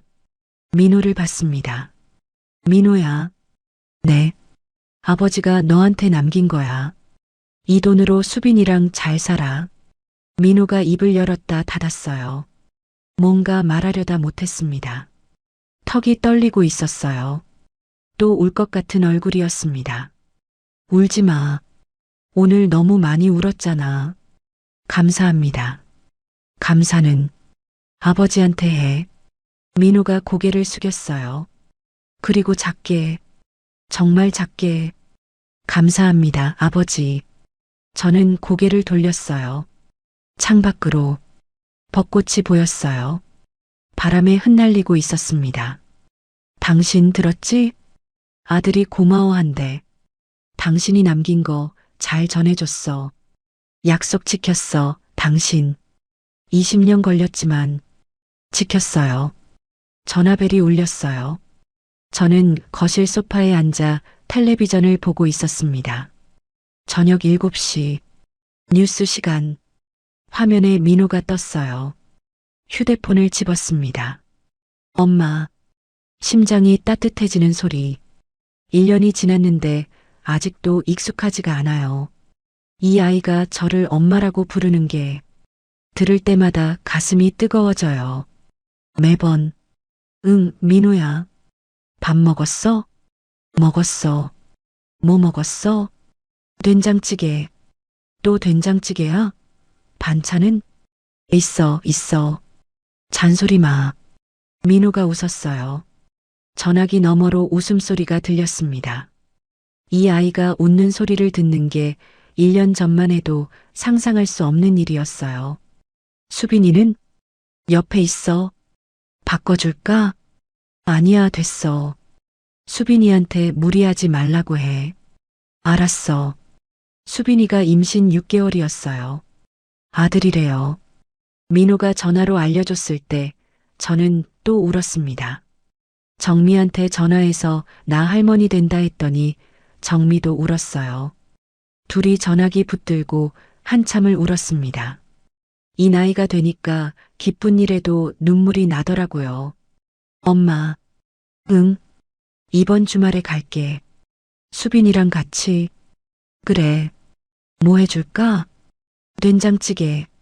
또, 엄마 된장찌개가 제일 맛있으니까. 목이 메었어요. 이 아이가 27년 동안 맛있다는 말 한마디 안 하던 아이가 지금은 매번 맛있다고 해요. 알았어. 해놓을게. 그리고 엄마. 왜? 계란말이도. 눈물이 찔끔 났습니다.